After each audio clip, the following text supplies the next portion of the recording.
இந்திய கைத்தறி நாளையொட்டி திருப்பூரில் உள்ள நிஃப்டி பின்னலாடை ஃபேஷன் கல்லூரியில் நடைபெற்ற கைத்தறி விழிப்புணர்வு நிகழ்ச்சிகள் குறித்த செய்தி தொகுப்பு. உழைப்பின் பெருமையும் பாரம்பரியத்தின் சிறப்பையும் எடுத்துரைக்கும் இந்திய கைத்தறி நாளையொட்டி திருப்பூரில் உள்ள நிஃப்டி பின்னலாடை ஃபேஷன் கல்லூரியில் கைத்தறி விழிப்புணர்வு நிகழ்ச்சி, ஆடை அலங்கார அணிவகுப்பு மற்றும் பரிசளிப்பு விழா நடைபெற்றது. இந்திய அரசின் ஜவுளி அமைச்சகத்தின் கைத்தறி மேம்பாட்டு ஆணையர் அலுவலகம் மற்றும் சேலம் நெசவாளர் சேவை மையம் இணைந்து நடத்திய இந்த நிகழ்ச்சியில் திருப்பூர் மாவட்ட கைத்தறித்துறை உதவி இயக்குனர் கவிதா கைத்தறி துணிகளை பயன்படுத்துவதன் அவசியம், பாரம்பரிய நெசவு தொழிலை பாதுகாப்பதன் முக்கியத்துவம் ஆகியவற்றை மாணவர்களிடம் எடுத்துரைத்தார். ஹேண்ட்லூம் தான் நம்மளோட ட்ரெடிஷனோட பேஸே. ஃபர்ஸ்ட்லேருந்தே நமக்கு ஹேண்ட்லூம் ட்ரெடிஷனாக தான் இருந்திருக்கு. ஸோ நம்ம காலேஜில் எவ்ரி இயர் இது நடக்கும். ஆனால் இந்த இயர் நாங்கள் எங்கள் ஃப்ரெண்ட்ஸோட ஆஸ் எ டீமாக நாங்கள் பார்ட்டிசிபேட் பண்ணியிருக்கோம்.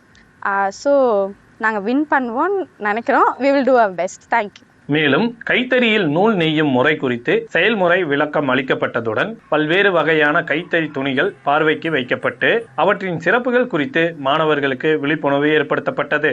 இதனைத் தொடர்ந்து நடைபெற்ற ஆடை அலங்கார அணிவகுப்பில் மாணவர்கள் கைத்தறி ஆடைகளை அணிந்து பாரம்பரிய நெசவின் அழகையும் நவீன வடிவமைப்பின் தனித்துவத்தையும் காட்சிப்படுத்தினர்.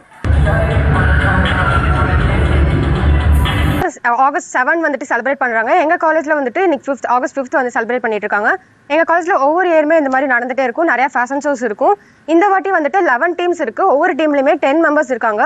ஸோ 110 மெம்பர்ஸ் பார்ட்டிசிபேட் பண்ணுறோம். அதில் எங்கள் டீமும் பார்ட்டிசிபேட் பண்ணுறோம்.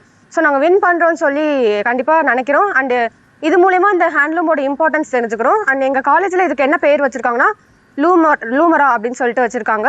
ஸோ இதுக்கு ரொம்ப எக்ஸைட்டடாக இருக்கும். அண்ட் இதை பற்றி இன்னும் நிறைய தெரிஞ்சுக்கணும். இதுக்கான அவேர்னஸ் பப்ளிக்குக்கும் போகணும்னு சொல்லிட்டு நினைக்கிறோம். தொடர்ந்து நடைபெற்ற பல்வேறு போட்டியில் வெற்றி பெற்ற மாணவர்களுக்கு பரிசுகளும் சான்றிதழ்களும் வழங்கப்பட்டன. கைத்தறி பயன்பாட்டை ஊக்குவித்து பாரம்பரிய நெசவு தொழிலின் பெருமையை இளம் தலைமுறையினரிடம் கொண்டு சேர்க்கும் நோக்கில் நடைபெற்ற இந்த விழிப்புணர்வு நிகழ்ச்சி மாணவர்களிடையே நல்ல வரவேற்பை பெற்றது. திருப்பூர் மாவட்டத்திலிருந்து சபரிஷ்.